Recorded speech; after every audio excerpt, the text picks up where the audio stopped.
부모님들께 아이 말 들으실 때 리액션 많이 하시라는 말씀 자주 드리고 있습니다. 진심을 담은 우와라는 감탄사 하나만으로도 아이는 엄마 아빠의 충분한 관심을 받았다는 생각에 자신감도 생기기 때문에 아이가 느낄 수 있는 큰 리액션, 아이가 좋아하는 표현 많이 하실수록 좋다라는 건데요. 그래? 그랬어?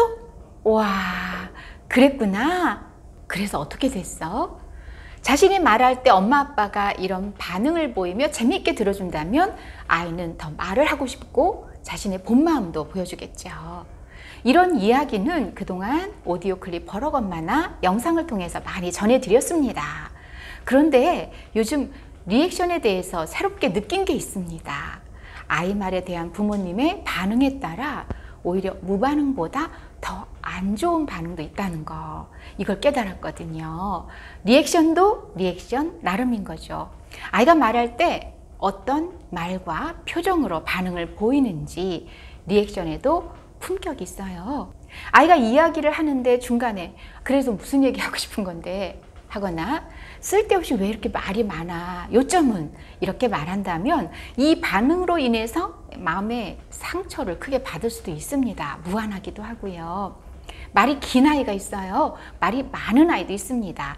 또 요점도 불분명하게 말하는 아이도 있어요. 그럴 때 부모님이 보이는 반응이 요점이 뭐야 할 때 이건 리액션이나 추임새가 아니라요, 기죽이는 반응일 뿐입니다. 오늘의 주제 들어가 보겠습니다. 아이 말에는 쓸데 있고 쓸데 없고가 없답니다. 아이 키우랴 살림하랴 거기에 직장 생활까지 병행하노라면 아이 말에 정성껏 말 그대로 경청하며 일일이 다 들어줄 수 없는 상황 많습니다. 저도 아이 키우면서요, 아이 이야기 잘 들어주고 싶었음에도 그렇지 못한 상황들이 얼마나 많았는지 모릅니다. 왜 아이들은 부모가 바쁠 때 유독 더 그렇게 말하고 싶어 할까요? 그런데요, 아이가 부모에게 하고 싶은 말이 많은 시기 또한 생각보다 아주 빨리 지나갑니다. 사춘기 되지요. 청소년 이후에는요, 아이 목소리 들을 시간도 별로 없어요. 우리 아이가 엄마에게 자잘자잘 말하고 싶어 한다면 엄마가 좋아서 그래요. 좋은 사람한테 말하고 싶고요, 이 얘기 저 얘기 나누고 싶습니다. 그 사람이 싫으면 말 좀 해봐 라고 해도 말이 안 나와요. 저는 직업상 사람들을 많이 만나서 이야기를 나눌 기회가 많습니다. 특히 20대, 30대 친구들을 만나서 부모님에 관한 이야기 또는 부모와의 어린 시절 이야기를 듣는다는 건 정말 주옥 같은 시간인데요. 지금 부모와 20, 30년 전 부모를 비교하는 계기도 되니까 육아의 변천사도 확인하게 됩니다. 오늘 말씀드리는 아이 말에는 쓸데있고 쓸데없고가 없다 하는 주제도요, 주변 젊은 친구에게 들은 이야기가 아주 인상적이어서 여러분들과 함께 나누고 싶습니다. 제가 아는 글 잘 쓰고요, 말 잘하는 젊은 친구인데요, 자신이 말을 잘하고 글 잘 쓰는 비결이 어린 시절 엄마와의 대화에 있었다고 합니다. 그래서 제가 어릴 때 엄마랑 대화 많이 나눴어요? 라고 물었어요. 그랬더니 대화를 했다기보다는요, 저 혼자 많이 말했어요 라고 대답했습니다.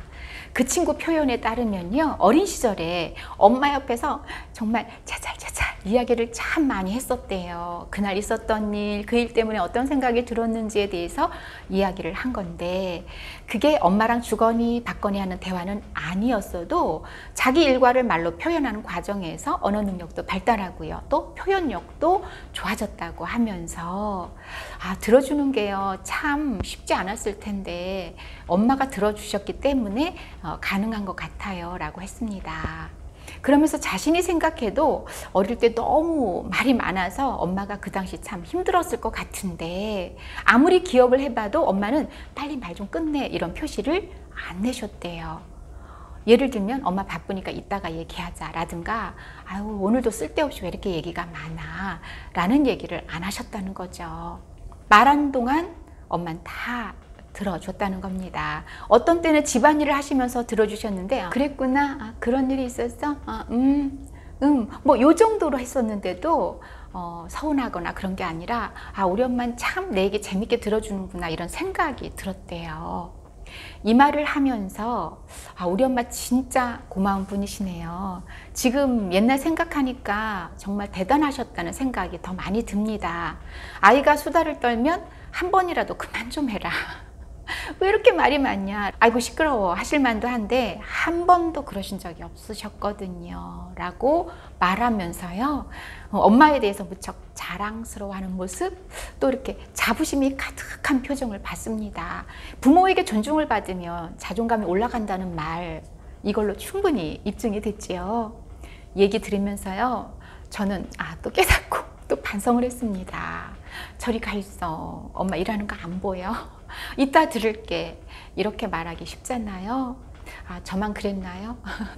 아이가 부모에게 한창 제잘거리고 싶은 시기가 있습니다. 마침 그 시기는요, 부모님이 한창 육아, 살림, 일하기에 여념이 없는 시기고요. 아이가 게다가 둘, 셋이다. 그러면 그 아이들 말 다 들어주기란 결코 쉽지 않은 게 현실입니다. 그러다 보니까 무심코 왜 이렇게 말이 많아? 지금 엄마 일하잖아. 이따가 들을게. 라든가 왜 이렇게 쓸데없는 말이 많아? 라고 생각하면서 엄마도 무심코 그 말을 할 때가 있습니다. 아이가 말하고 싶어 할 때는요, 경청은커녕 쓸데없이 말 많다고 하면서, 근데 아이가 어떤 사건 사고를 일으켰어요. 그럼 만사를 제쳐놓고 아이랑 말하려고 합니다. 그때는 아이가 입을 닫죠. 아이가 즐겁게 또 좋아서 하는 말을 잘 들어줘야 합니다. 이 영상 보시면서 부럽다, 아이가 말이 많아서 우리 애는 뭘 물어봐도 몰라 하는데 하고 부러워하시는 엄마도 계실 겁니다. 아이가 말하고 싶어하고 또 말할 때 열의를 제쳐놓고 들어주시기 바랍니다. 제가요, 만일 아이를 다시 키운다면 이란 전제하에 리스트가 몇 개 있거든요. 거기에 이게 들어가 있습니다. 아이 말 잘 들어주리라. 오늘 주제 다시 강조드려요. 아이의 말에는 쓸데없는 말이 없다입니다. 쓸데없는 이란 말은 말하는 아이, 말하는 주체에 대해서 가치를 떨어뜨리는 말입니다. 무심코 아이의 존재에 대해서 무시를 하는 말인 거죠. 한번 해볼까요? 쓸데없는 말 마라. 굉장하죠? 이제부터 아이의 말에 크게 리액션은 못하더라도 최소한 아이가 자신의 말에 자부심을 갖도록 해야겠습니다. 아이의 말을 쓸모 있는 말로 만들어주는 몇 가지 멘트를 준비했는데요. 같이 저랑 해보실까요? 넌 어쩌면 말을 그렇게 재밌게 하니? 우리 아들 얘기를 듣다 보면 엄청 실감나서 엄마가 마치 그 현장에 있는 것 같아. 우리 딸 얘기는 들어도 재밌어. 다음에 또 들려줘. 네 얘기가 재밌고 실감나고 들어도 좋고 다음에도 또 들려달라는 엄마는요, 아이의 존재감을 쑥쑥 올려주는 분입니다. 이런 말이야말로 아이의 가치를 높여주고 말 잘하고 글 잘 쓰고 표현력 좋은 아이로 키울 겁니다. 왜 이렇게 말이 많아? 쓸데없는 말 좀 그만하고 공부나 해. 이따가 얘기해. 엄마 바쁜 거 안 보여? 라는 말은 앞으로 우리 아이에게 하지 않기로 약속하는 시간이었으면 좋겠습니다. 만약 엄마가 너무너무 바쁘면요, 정말 바쁠 때도 있잖아요. 엄마 가까이로 와서 얘기해. 한 다음에 그랬어? 그랬구나. 이런 반응 보이셔도 충분합니다. 최소한 무시만 하지 않아도 좋겠습니다. 지금까지 우리 아이 말의 가치를 올려주는 방법, 아이의 모든 말은 쓸데있는 말이라는 주제로 함께 했습니다.